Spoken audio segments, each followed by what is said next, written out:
सोसायटीचा मेंटेनन्स भरला का? राहिले, विसरले मी. भरते ना थोड्या वेळाने भरते. विसरले? अरे मी 5 दिवसापासून सांगतोय तुला. अरे बाबा, आता ठीक आहे, भरते ना, भरते. लगेच थोड्या वेळाने भरून अरे घेते. तुला विसरले मी. कामच काय आहे? मी एक काम सांगितलं ते पण तू करत नाहीये. अरे माझ्या मागे किती काम आहे. सारं घराचं काम आहे, सगळं स्वयंपाक हे ते. काम नाही म्हणे. काम करून बघ बरं एक दिवस घरी. काय मला सांगतेस तू? म्हणे एक काम नाही. सांगितलं होतं मला तुला. टीव्ही बघू दे यार, तू थांब. ते लाईट, ते काय कोणतं बिल आहे ते मी भरून तुझ्याशी टाकते. बोलण्यात पण काही अर्थ नाहीये. काय झालं? एक काम सांगितलं ते तुझ्याकडून नाही झालं. अरे मी करते ना आता, ठीक आहे ना. माझ्या मागे किती काम आहे, किती लोड आहे. मला बघू दे, मला सिरियल बघू दे एकदा, मग आपण नंतर बोलू. नमस्कार मंडळी, मी प्रणव. नमस्कार मंडळी, मी मृणाल. बघा किती किती इमॅच्युअर्ड बायको सोबत संसार करावा. काय काय इमॅच्युअर्ड आहे? सांग बरं, सांग काय इमॅच्युअर्ड आहे? किती काम आहे माझ्या माग? म्हणे इमॅच्युअर्ड आहे. तुम्हीच सांगा काय इमॅच्युअर्ड आहे? काम किती? एखादं काम माणूस विसरत ना, किंवा ठीक आहे नंतर करून घेईल. एक नाही, दोन नाही, 10 साईन सांगणार आहे मी मॅच्युरिटीच्या. किती? सांगच. माझ्यात ते 10 साईन माझ्यात आहेत का नाही त्या सांग. सांग तर पहिलं मंडळी, साईन.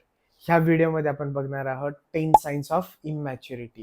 म्हणजे एखादी व्यक्ती इमॅच्युअर्ड आहे, किंवा आपण खूप वेळ सांगतो अरे इमॅच्युअर्ड हिला नका हे करू. तर तुम्हाला जर मॅच्युरिटी लेवल वाढवायची असेल तर 10 कोणत्या गोष्टींवरती तुम्हाला काम करणं आहे, किंवा एखादी व्यक्ती मॅच्युअर्ड आहे इमॅच्युअर्ड आहे हे कसं ओळखायचं, याच्या 10 साइन्स आपण ह्या सांग मग व्हिडिओमध्ये आता पहिली साईन सांगच, जे की माझ्यात आहे का नाही ते मला पण चेक करू दे ना. बघा. भांडणं करायचे नाही परत. अरे सांग तर ना तू अगोदर, आहे की नाही आहे मला बघू तर दे, मग मीच ठरवेल की मी मॅच्युअर्ड आहे की इमॅच्युअर्ड आहे. सांग तू. सगळ्यात पहिली साईन, स्वतःच्या चुकीची जबाबदारी स्वीकारणे.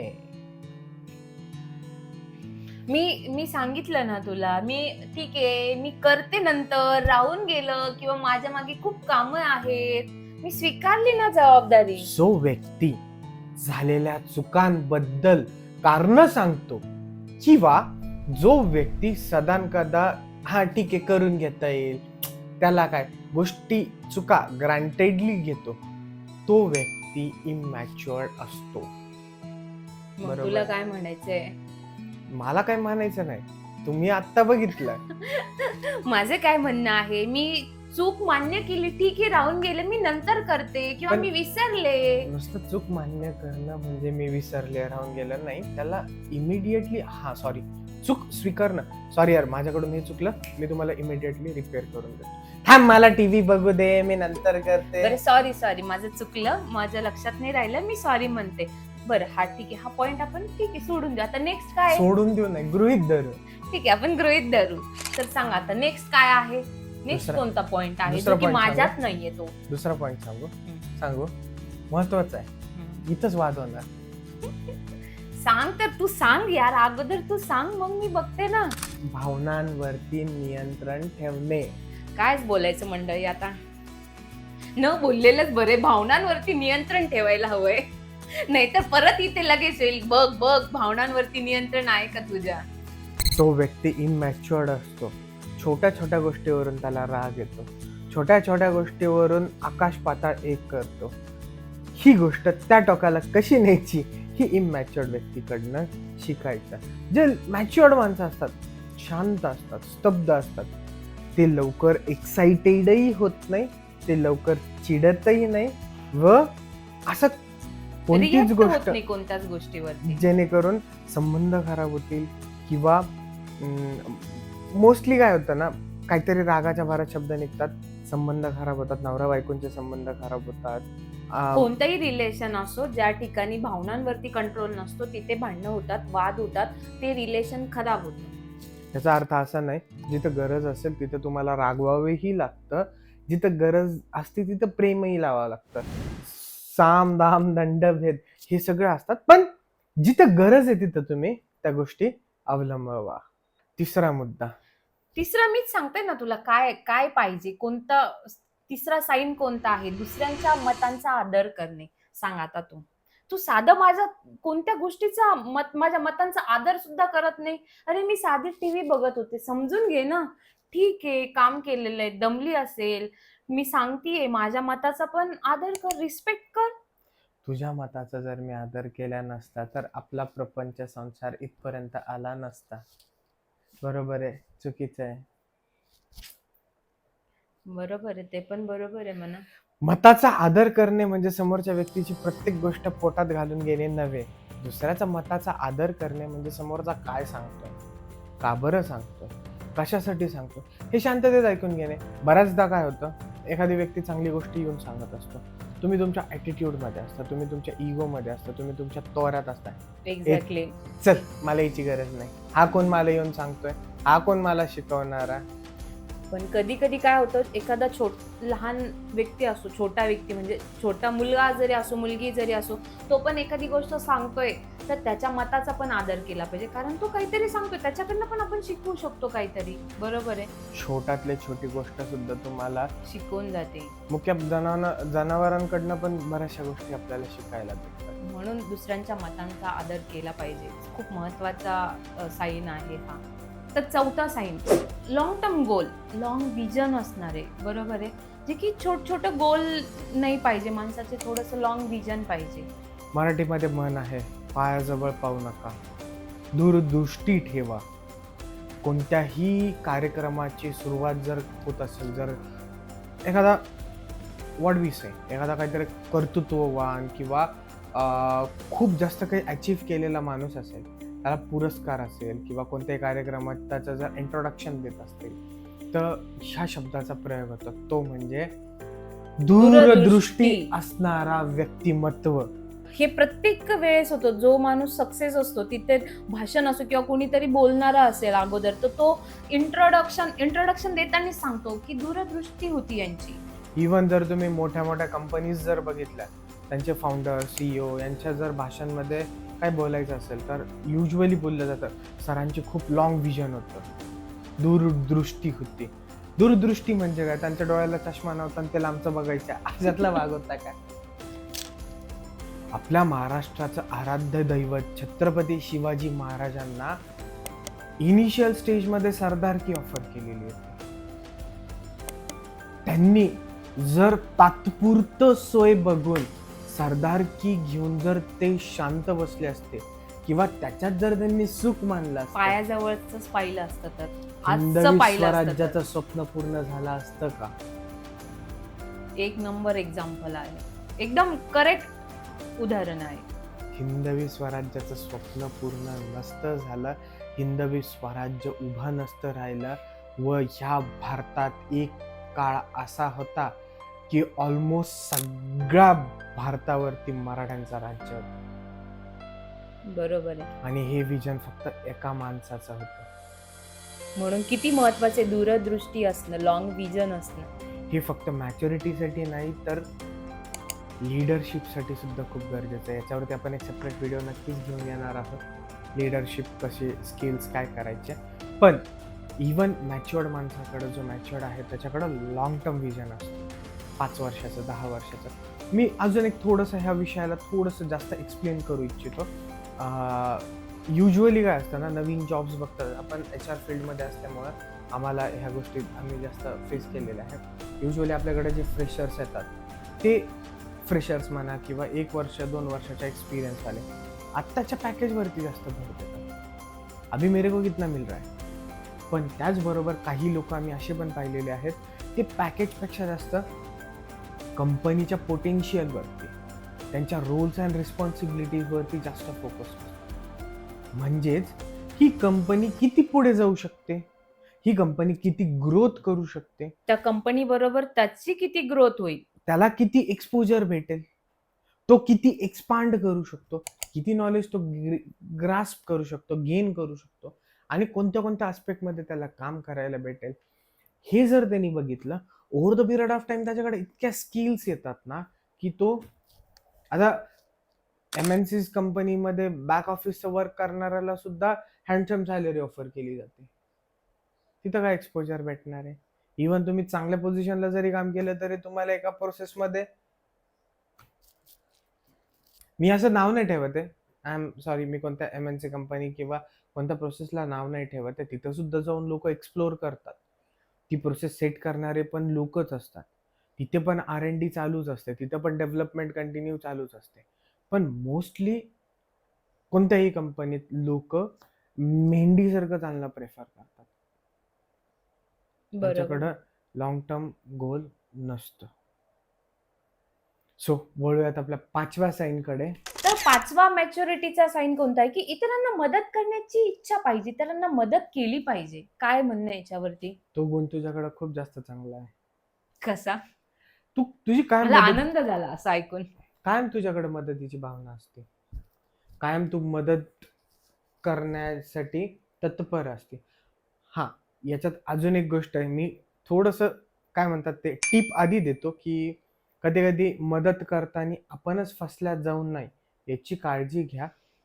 पण इतरांना मदत करणं हे खूप जास्त गरजेचं आहे. कारण कधी काळी आपण पण प्रॉब्लेम्स मध्ये येऊ शकतो. आलेलो असतो, येऊ शकतो. त्यावेळेस जर आपल्याला कोणी मदत केली नाही, तर आपला प्रॉब्लेम कधी सॉल्व्ह होईल? माणसाला माणसाची गरज पडते. असं म्हणलं जातं, कोणा वाचून काहीच अडत नाही. असं नाहीये, त्याचबरोबर बिलकुल नाही असं नाहीये. आहे, कोणा वाचून कोणाचं काहीच अडून पडत नाही. त्याचबरोबर कोणाशिवाय कोणाचं काहीच होत नाही. सायमल्टेनियस आहे. माणसाला गरज ही लागतेच, गरज ही पडतेच. त्याच्यामुळे तुमची मदतीची भावना ठेवा. आज समोरच्याला आहे, उद्या आपल्याला असू शकते. मदत हा आणि असं ही मदत करणं पण एक टेक अँड गिव्हच आहे. असं मला वाटतं. बट म्हणजे ऑब्विसली आजच्या याच्यात तरी हेच चालू आहे. जसं की सलमान खानचा डायलॉग आहे, आप 3 लोगों की मदद करो, थैंक यू मत बोलना, उनको बोलो आगे 3 लोगों की मदद करें. तो आप थैंक यू मत कहिए, इंस्टेड 3 लोगों की मदद कीजिए आप. सो ही एक सायकल आहे, गिव्ह अँड टेक आहे. मृणाल म्हणल्यासारखं डेफिनेटली जर तुम्ही कोणाची मदत केली तर तो तुमची मदत करेल. त्याच्या टायमिंग मध्ये जर तुम्ही त्याची मदत नाही केली तर तुमची मदत कशी करेल? का म्हणून करेल? पण मला असं वाटतं आता आता जर कुणी मदत केली ना, तो त्याचा निस्वार्थ भावनेने जरी करतोय, त्याला त्याच्या मागे काही घेणं देणं नाहीये. पण एखादा जर मदत करतोय तर माणसाच्या डोक्यात आता असंच येतं, की हा आपल्याला मदत करतोय म्हणजे याचा नक्कीच काहीतरी स्वार्थ असणार आहे. हा, ही पण सध्याची गोष्ट आहे. खूप आहे. त्याच्यामुळं कोणी मनात त्याच्या काही नसलं, की काही स्वार्थही नाहीये, पण तरी तो मदत करतोय किंवा सल्ला देतोय, सांगतोय, तरी पण कुठेतरी काहीतरी वाटतं, नाही याचा काहीतरी स्वार्थ असेल. कारण हे झालेलंच आहे. विदाऊट स्वार्थ किंवा त्याचं काही काम नसेल तर ह्या जगात आत्ता तरी कोणी मदत करत नाही. हा माझा एक्सपिरियन्स आहे. पण आपण मदत करताना ठीक आहे, स्वार्थ प्रत्येकाला असतो. म्हणजे स्वार्थात पोटी करा किंवा पण मदत करा. माझं तर मोस्टली असं म्हणणं आहे, ज्याला गरज आहे, असंही नाही की तुम्ही तुमच्या कुवतीच्या बाहेर जाऊन तुम्ही मदत आणि करा. जेवढं आपल्याला पॉसिबल आहे तेवढी मदत 100% केली पाहिजे. बस. वळूयात आपल्या पुढच्या साईनकडे. स्वतःची काळजी घेणे. जो व्यक्ती स्वतःची काळजी हे तुझ्यात तर बिलकुल नाहीये. आता तू मला इतक्या वेळ सांगत होता ना, की तू अशी आहे, तुझ्यात अजिबात मॅच्युरिटी नाहीये. हा तर पॉइंट अजिबात नाही. स्वतःची काळजी घेणे अजिबात घेत नाही. हे बरोबर आहे. मला तुझ्यासारखी बायको भेटलेली असताना मला स्वतःची असं काळजी नसतं घ्यायची की काय ते गरज? साईनच आहे, की स्वतःची काळजी स्वतः घ्या. दुसऱ्यांकडनं अपेक्षा नका ठेवू. स्वतःची काळजी स्वतःच घेतली पाहिजे. मला सांग, तू डाएट करतो पण त्याचं पण एक टायमिंग असतं. ठीक आहे, डाएट आहे, एकदाच खाणार, थोडंसंच खाणार. त्याच्यानंतर रोज एक्सरसाइजला मी रोज योगा करते. मला रोज एक्सरसाइजसाठी याला जिमसाठी रोज चल प्रणव जा, जिमला जा. म्हणजे ही स्वतःची काळजी न घेणं, हे तू बिलकुल मॅच्युअर्ड नाही. या पॉइंटला तर तुला सहमतच होणार. काय म्हणणं आहे याच्यात तुझं? मी बिलकुल मॅच्युअर्ड नाही असं नाही म्हणता येतं. ह्या पॉइंटला मी बिलकुल लॅकिंग आहे. ते तुला काय समजायचं ते समज. मला पकडलं ना, मी पकडलं तुला कुठेतरी. बस, आज माहित नाही संध्याकाळचं जेवण भेटतं का नाही.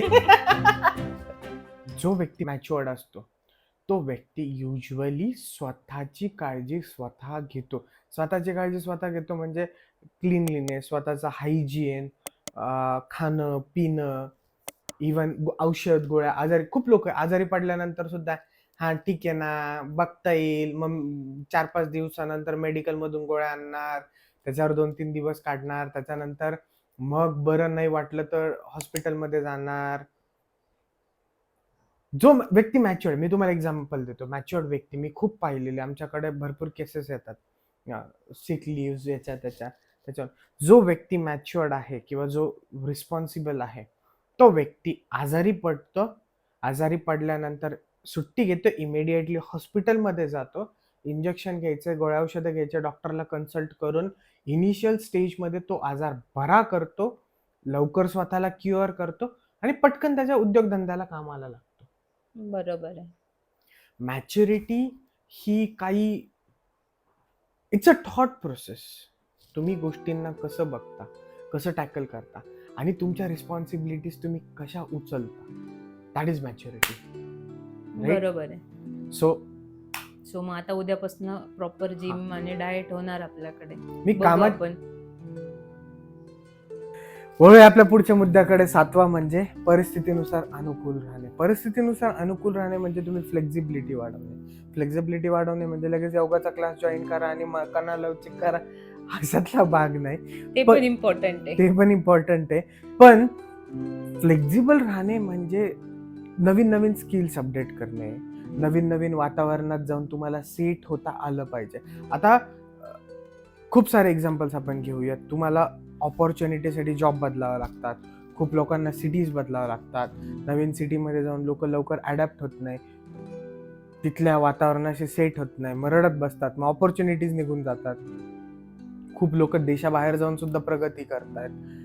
तिथलं वातावरण, तिथली काय म्हणता येईल आपल्याला, कल्चर, आपलं कल्चर खूप डिफर करते. ह्या गोष्टीमध्ये तुम्हाला ऍडजस्ट होणं, even company to company culture differ करतं, company to company environment differ करतं. साधी लहान मुलांची शाळा जरी बदलली तरी खूप चेंजेस असतात. खूप वर्ग बदलला तरी खूप चेंजेस होतात. तर ह्या गोष्टींची ज्यांना अडॅप्ट करून घेता आलं, आता फ्लेक्सिबल राहता आलं. हा जो काळ चालू आहे हा स्किल्सचा काळ चालू आहे. त्याच्याकडे स्किल्स आहेत, तो माणूस आज टिकून राहतो.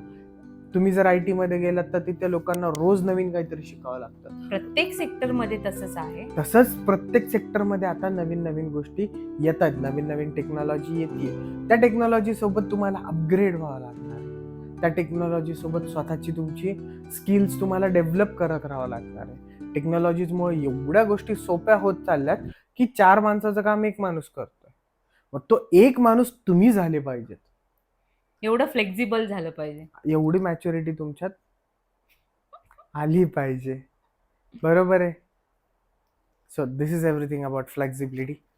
चला आपण आता जाऊया पुढच्या टॉपिककडे. पुढचा टॉपिक खूप इंटरेस्टिंग आहे. तो म्हणजे 8वा साईन आणि खूप महत्वाचा आहे. तो म्हणजे ग्रॅटिट्यूड दाखवणे. पोलाईट राहणे, ग्रॅटिट्यूड दाखवणे. विनम्र असणे, नम्रता, त्याच्याकडे नम्रता असणे. असतं ना एखादा, म्हणजे आपण खूप सारे एक्झाम्पल्स पाहतोय की एखाद्याला जर सक्सेस मिळालं, एखाद्या गोष्टीमध्ये त्याला यश मिळालं, तर तो एकदम हवेतच असतो. वेगळ्याच लेवलला तो जमिनीवर त्याचे पायच नसतात लिटरली. बरोबर आहे. असा उडतो की ज्याचं नाव ते. मराठीमध्ये कुठल्याही भाषेमध्ये ही म्हण सर्क्युलेट होती, ती म्हणजे तुम्हाला जर मार्केटमध्ये टिकून राहायचंय तर जिभेवरती साखर आणि डोक्यावरती बर्फ ठेवावा लागतो. म्हणजेच विनम्र राहावं लागतं, पोलाईट राहावं लागतं. पोलाईट राहणे म्हणजे स्वतःच्या हाताने स्वतःची किंमत घालून घेणे नव्हे. पोलाईट राहणं इज पोलाईट राहणं, विनम्र राहणं. प्लस तुमच्याकडे ग्रॅटिट्यूड पण पाहिजे.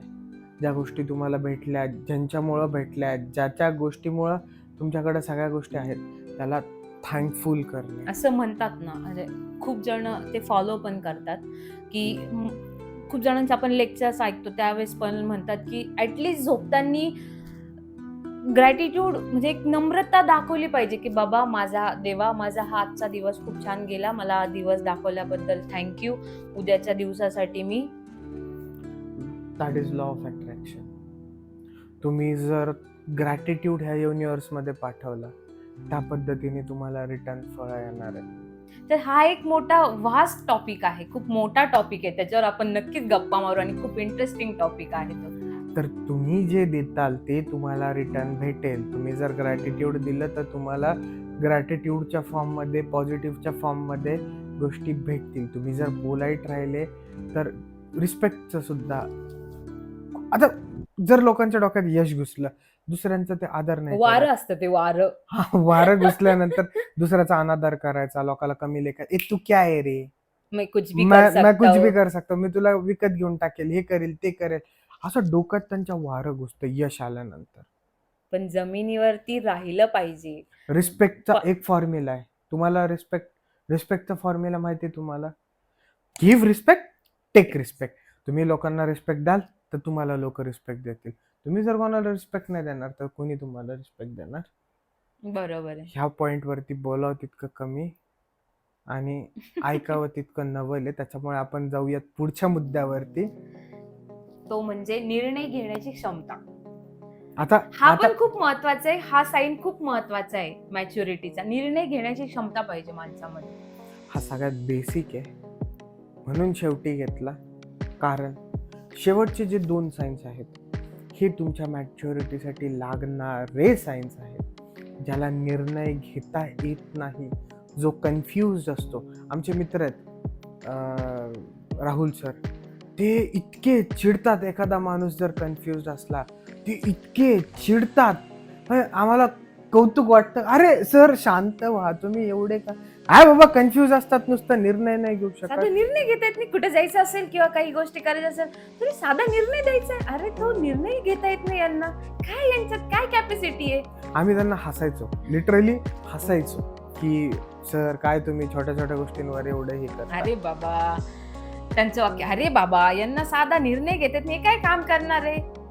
ते लोकांना इंटरव्ह्यू मध्ये सुद्धा त्या पॉइंट ऑफ व्ह्यूने जज करायचे आणि ते बरोबर आहे. ज्याच्यात निर्णय घ्यायची क्षमता नाही, जो निर्णय घ्यायला कन्फ्युज होतो, तो माणूस आयुष्यात ग्रोथ करू शकत आणि नाही. तो मॅच्युअर्ड पण नाहीये. त्याला किती जरी ऑपॉर्च्युनिटीज आल्या, किती जरी गोष्टी आल्या तरी तो काहीही करू तो शकतो. ऑपॉर्च्युनिटी घेऊच शकत नाही, कारण तो निर्णयच घेऊ शकत नाही. तो पुढे काय जाणार आहे. निर्णय घेतला नाही तर कोणतीच गोष्ट घडणार नाही. तो नेहमी कन्फ्युज असतो. त्याच्यामुळं अॅनलाइज करा. निर्णय कसा घ्यायचा याच्यावरती आपण सेपरेट व्हिडिओ करूया. पण मी तुम्हाला एक छोटंसं एक थोडक्यात सांगतो. निर्णय घेण्यासाठी तुमच्या अॅनालिटिक स्किल्स चांगल्या पाहिजे. अॅनालिटिक म्हणजे जाऊन लगेच मॅथ शिकत बसू नका. गोष्टी कशा आहेत, काय आहेत, का बरं समजावून आहेत, घ्या. याचं काय होणार आहे, काय नाही होणार आहे, याचं व्यवस्थित पॅकेज म्हणजे अनालिसिस करा आणि तुम्हाला निर्णय घ्यायला सोपं पडेल. ही काय कसं हे आपण पुढे बघूयात. आणि 10वा आणि सगळ्यात शेवटचा पॉइंट म्हणजे सकारात्मकता, पॉझिटिव्हिटी. निगेटिव्ह माणसाजवळ मुंग्या सुद्धा येत नाही. बरोबर आहे. निगेटिव्ह माणसाजवळ निगेटिव्ह माणूस सुद्धा थांबत नाही. निगेटिव्ह माणसाला सुद्धा पॉझिटिव्ह माणूसच पाहिजे असतो. बरोबर आहे. एक्झाम्पल तुम्ही अनुभव घेऊन पहा. मी वाटलंच तर 2 मिनिटं थांबतो. तुम्ही आठवा, इमॅजिन करा, बरोबर बोलतोय की चुकीचं बोलतोय, आठवा, बघा. निगेटिव्ह माणूस सुद्धा पॉझिटिव्ह माणसाजवळ येऊनच थांबतो. निगेटिव्ह माणूस सुद्धा निगेटिव्ह माणसं म्हणजे पहा. आणि पॉझिटिव्ह ही गोष्ट त्या शब्दातच इतकी ताकद आहे. एखादा माणूस जरी दिसला, पॉझिटिव्ह दिसतोय त्याच्यावरून. मी तुम्हाला एक उदाहरण देतो. इलॉन मस्कला रॉकेट सायन्स बद्दल काय नॉलेज असेल थोडंफार, मी हे नाही म्हणत, पण तो गेला नासाकडं. नासा तर ह्या पृथ्वीवरची सगळ्यात 1 नंबरची संस्था जी रॉकेट सायन्समध्ये डील करते, बरोबर. त्यांना जाऊन तो बोलला की मी असा विचार करतोय की रॉकेट बनवूयात जे अंतराळात जाऊन परत रिटर्न येईल. नासा असं जर पॉसिबल असतं तर मी केलं नसतं का. त्या माणसाने घडून दाखवलं. 3 वेळेस फेल झाला, 1 वेळेस फेल झाला, 2 वेळेस फेल झाला, 3 वेळेस फेल झाला, 4 वेळेस, पण सक्सेसच करून दाखवलं. कोणत्या जीवावरती? पॉझिटिव्हिटीच्या जीवावरती. सकारात्मक दृष्टिकोन त्याने ठेवलेला होता. तो जर म्हटला असता, अरे यार मी एवढं केलं तरी होतच नाहीये, माझ्याकडनं होणारच नाही, हे 1 शक्यच फेल झालं, नाहीये. 2, त्या माणसाने लिटरली पैसा उभा करून त्या गोष्टी केल्या. फक्त पॉझिटिव्हच्या त्याच्यात दृष्टिकोन. साधं तुम्ही कुठे स्टकअप झाले, एखाद्या पॉइंटला तुम्हाला नाही समजत आहे काय करा, तुम्ही एखाद्या जवळ बोललात की यार मला असा असा प्रॉब्लेम आहे, काय केलं पाहिजे, तो व्यक्ती एवढं जरी बोलला ना, अरे टेन्शन नको घेऊ, होऊन जाईल, सॉल्व्ह होऊन जाईल, छोटीशी गोष्ट आहे, टेन्शन नको घेऊ. ह्या वाक्यात पण खूप ताकद आहे. त्याला भले माहिती असू द्या नसू द्या प्रॉब्लेम कसा सॉल्व्ह होणार आहे किंवा कसं हे करायचं, तुमचा प्रॉब्लेम निम्म्याच्या वरती तुमच्यात बळ येतं आणि सोल्युशन तुमच्या आतमध्ये असतं, तुम्हाला माहिती असतं सोल्युशन, फक्त त्याच्यापर्यंत तुम्हाला पोहोचायचं असतं. ते मॅच्युअर्ड माणसाला माहिती असतं, यार ठीक आहे, मी प्रत्येक गोष्टीला काही ना काही सोल्युशन असतं, अशी कोणतीच गोष्ट नाही ज्याला सोल्युशन नाही, तुम्हाला तिथपर्यंत जाता आलं पाहिजे. बरोबर आहे. डोकं शांत ठेवावं लागतं. मग त्यानंतर माणूस पॉझिटिव्ह विचार करतो. पॉझिटिव्ह विचार केल्यानंतर सोल्युशन भेटतं. सोल्युशन भेटल्यानंतर ती जी गोष्ट पाहिजे ती सक्सेस होते. ह्या 10 सायन्स ज्या व्यक्तीकडे आहेत तो माणूस म्हणजे मॅच्युअर्ड माणूस. ज्याच्याकडे नाहीये त्यांनी त्या आणा आत्मसात करा आणि मॅच्युअर्ड माणसालाच अपॉर्च्युनिटीज भेटतात. कुठल्याही गोष्टीमध्ये मॅच्युअर्ड माणसालाच सगळ्यात पहिले कन्सिडर केलं जातं.